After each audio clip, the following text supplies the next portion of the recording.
านผู้ชมวันที่1 มิถุนายนตรงกับวันปลูกต้นไม้แห่งชาติปีนี้ครบรอบ 46 ปี และวันเด็กน้อยสากลครบรอบ101 ปี ซึ่งทีมข่าวโทรภาพแห่งสาราของพวกเขาก็มีหลายข่าวที่สำคัญเกี่ยวกับพิธีปลูกต้นไม้เพื่อเฉลิมฉลองวันดังกล่าวท่านผู้ชมทำอีกนี้เขาจะไปที่ประธานประเทศพร้อมด้วยภรรยาและคณะนำผักลัดเข้าร่วมพิธีปลูกต้นไม้เนืองในวันปลูกต้นไม้แห่งชาติและวันเด็กน้อยสากลครบรอบ101 ปี 2026 อยู่ที่โรงเรียนปฐมสมบูรณ์บ้านเวียงคำเมืองสีโคตรบองนครหลวงเวียงจันทน์และมหาวิทยาลัยแห่งชาติตอนเช้าวันที่1 มิถุนายน 2026อยู่ที่โรงเรียนปฐมสมบูรณ์บ้านเวียงคำเมืองสีโคตรบองนครหลวงเวียงจันทน์ศูนย์กลางเช้าดุมประชาชนปฏิบัติลาวร่วมกับกระทรวงเกษตรกรรมและสิ่งแวดล้อมและนครหลวงเวียงจันทน์จัดกิจกรรมในการปลูกต้นไม้เพื่อเฉลิมฉลองวันปลูกต้นไม้แห่งชาติครบรอบ 46 ปี และวันเด็กน้อยสากลประจำปี 2026เป็นเกียรติเข้าร่วมในพิธีโดยมีท่านทองนุ้นศรีสุริตเลขาธิการใหญ่ประธานประเทศพร้อมโดยภรรยามีบรรดารัฐมนตรีรองรัฐมนตรีคณะนำจากนครหลวงเวียงจันทน์พนักงานราชกรตลอดฮอดครูอาจารย์นักเรียนอนุชนและเยาวชนเข้าร่วมท่านสุริยาแก้วพีรวงศ์รองเลขาคณะบริหารงานส่วนกลางสาวหนุ่มประชาชนปฏิบัติลาวได้กล่าวรายงานการจัดงานในมื้อนี้แม่นเพื่อเป็นการพันขยายนโยบายแผนพัฒนาและมติของประชุมทั้งเป็นการยั่งยืนถึงความเป็นห่วงเป็นใยอย่างเสมอต้นเสมอปลายของภาครัฐที่มีต่อเด็กน้อยลาวในการปกป้องเลี้ยงดูส่งเสริมและพัฒนาพร้อมทางศึกษาอบรมคนรุ่นสืบทอดให้กลายเป็นพลเมืองที่ดีของชาติกลายเป็นกำลังแห่งที่แข็งแกร่งให้แก่พรรคทั้งเป็นการปลุกระดมให้ทั่วสังคมยกสูงความรับผิดชอบสร้างสภาพแวดล้อมที่ปลอดภัย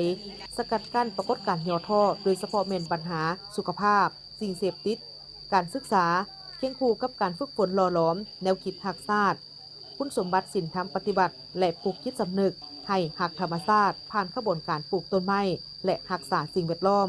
ซึ่งพรรคและรัฐบาลได้กำหนดเอาวันที่1 มิถุนายนเป็นวันปลูกต้นไม้แห่งชาติและวันเด็กน้อยสากลเพื่อปลูกจิตสำนึกให้แก่คนรุ่นใหม่และทั่วสังคมให้เห็นถึงความสำคัญของป่าไม้ในการพัฒนาเศรษฐกิจสังคมตามทิศสีเขียวและยืนยงการปลูกต้นไม้ในครั้งนี้บ่เพียงแต่เป็นการสร้างขบวนการที่ฝุดฟื้นเท่านั้นแต่ยังเป็นการแสดงให้เห็นถึงความมุ่งมั่นของรัฐบาลในการเพิ่มเนื้อที่ของการปกป้องป่าไม้และการปกปักรักษาสิ่งแวดล้อมให้มีความยืนยงโดยเฉพาะแม่นสภาพแวดล้อมภายในโรงเรียนพร้อมนี้ยังได้มีการมอบของขวัญให้แก่หลานน้อยตื่มอีกจากนั้นท่านทองลุ้นศรีสุริตเลขาธิการใหญ่ประธานประเทศพร้อมด้วยภรรยาและคณะการนำของภาครัฐก็ได้ร่วมกันเฉลิมฉลองวันปลูกต้นไม้แห่งชาติ1 มิถุนายน 2026อยู่ที่มหาวิทยาลัยแห่งชาติโดยได้นำพาพนักงานครูอาจารย์นักศึกษาและน้องนักเรียนร่วมกันปลูกต้นไม้เพื่อเป็นสิริมงคลเป็นการเฉลิมฉลองวันปลูกต้นไม้แห่งชาติครบรอบ 46 ปีอย่างฝุดฟื้นพร้อมทั้งเชื่อมโยงระหว่างอนาคตของชาติกับอนาคตของธรรมชาติการที่เด็กน้อยและเยาวชนซึ่งเปรียบเหมือนดอกไม้ของชาติได้รับการปลูกฝังให้มีจิตใจที่หักต้นไม้หักป่าไม้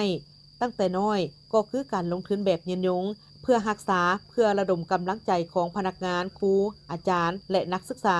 ให้มีส่วนร่วมอย่างตั้งหน้าในการปลูกและบำรุงรักษาต้นไม้ฟื้นฟูป่าและปกปักรักษาสิ่งแวดล้อมเพื่อปรับปรุงสร้างสภาพแวดล้อมในพื้นที่นี้ให้มีความสมดุลเขียวสดงดงามเพื่อกักเกี่ยมให้แก่การสร้าง